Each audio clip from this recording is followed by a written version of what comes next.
Alright, this is my DT Swiss M1900. This is on my my YT Izzo, right? Izzo. I'm running a tubeless. I actually got a pinch flat because I ran the pressure too low on the tires.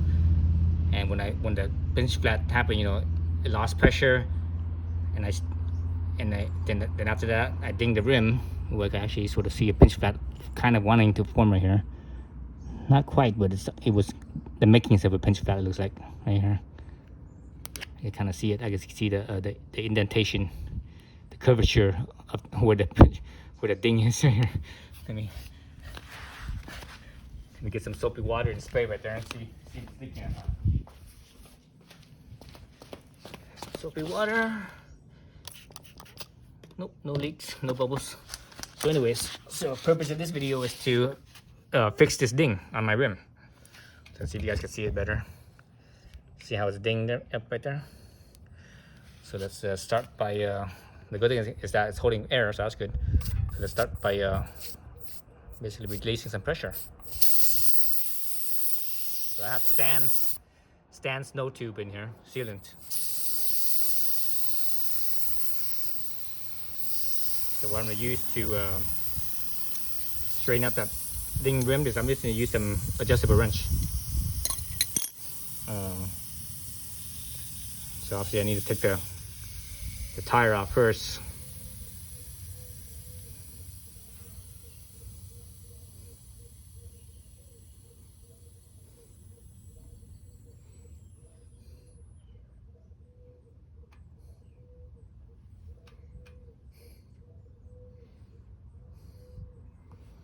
Okay, pressure's down. Unseat the bead. I guess I don't need to unseat the whole tire bead. I'm just gonna unseat right here. Oh, you see the no tubes bubbling out there. Let me angle it so that way, hopefully I don't lose too much of that stuff. Right here. Yeah, I'm just gonna unbeat it right here, right in that spot. I don't need to unbeat it any further than that. No sense in doing that. Okay. Let's see if I could straighten this out. So the rim is dinged up. It's dinged up pretty good too. Okay, so get my disc wrench. Tighten it down.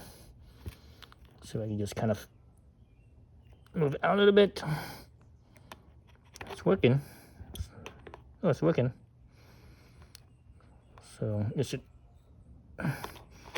work it along the whole length, not just that one, not just the deepest section or the deepest spot. You should work the whole, you know, the peak spot, and also right along the side of it as well. So a little bit here, a little bit there. I'm running my thumb across it so I get to feel it. Definitely still feel it right here.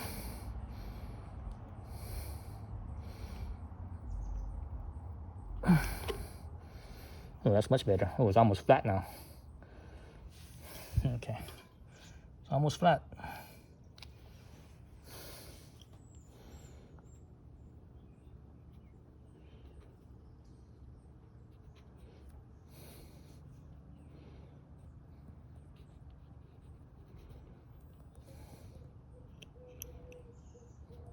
And obviously you can still feel it when you run your hands across, but still, it's better than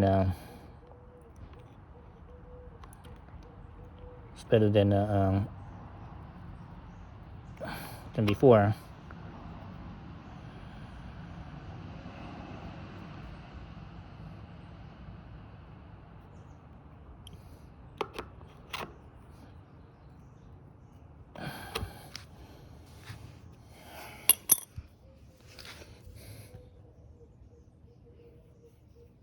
So you want to make it sure that it's flush with the rest of it, and not running out too much where it pops out.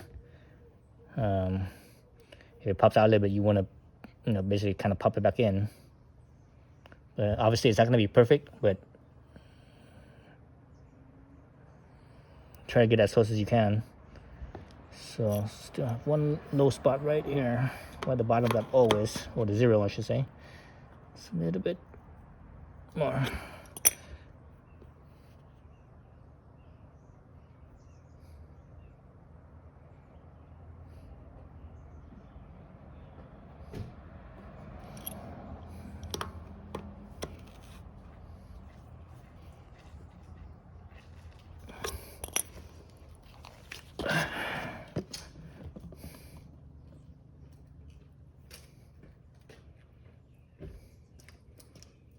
Push that a little bit too far on this other side, right next to the O.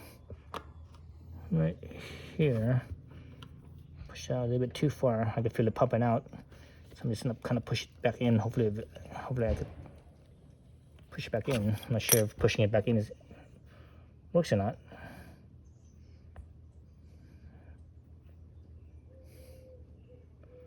Yeah, I'm doing pushing it back in worked.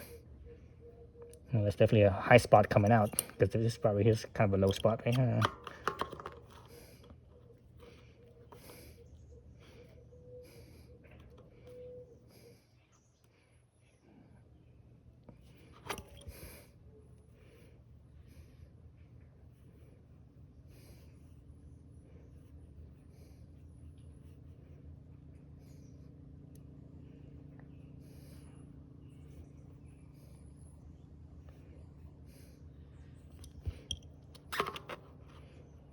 So just take your time, you know, go a little bit at a time.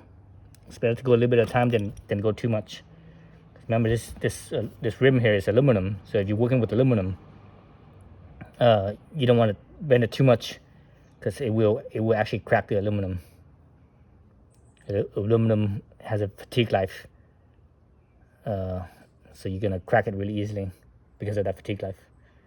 Okay, I think that's as close as I could get. You know, it's not perfect, but that's you know, I think that's as close as I could get it.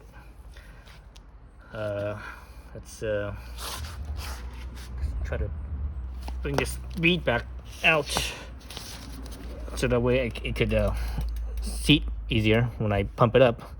So obviously the bead here is off the end, right? So I'm just gonna kind of do this and kind of squeeze the tire and kind of pull it up if I can. Okay, maybe I can't anymore. So pull up as much as I can, so that way I can pump it up easier.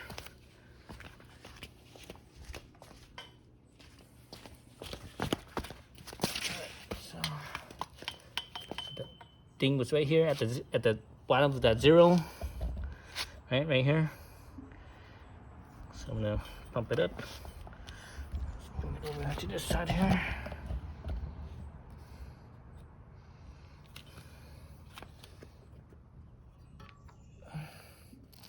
So I'm gonna pump it up to about just under 30 psi.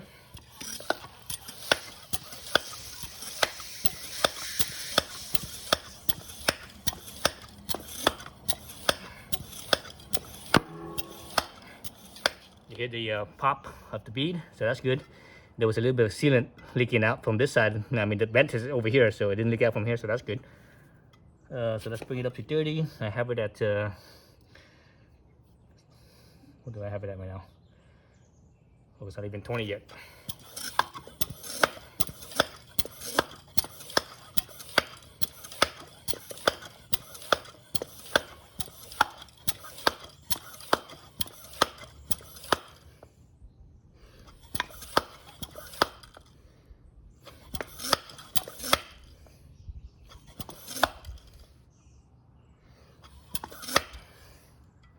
Okay, so just under 30 psi.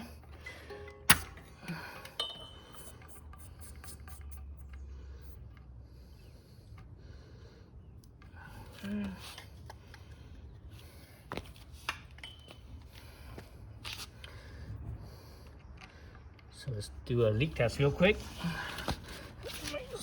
Squirt bottle of water here. Let's start at the valve stem. So the ding was right here, right? And it wasn't leaking, so it wasn't leaking from that ding. I had a pinch flat, so it was right here was where my pinch flat is. So you see my rope plug. Plug it in. It's not leaking from there, I don't think. Okay, back to the valve stem. I don't see anything, no bubbles coming from the rope plug. So that's good. Where's that ding at? Let's see, where's the ding? Right here. So nothing coming from there. Let's try checking the other side. Start the valve stem.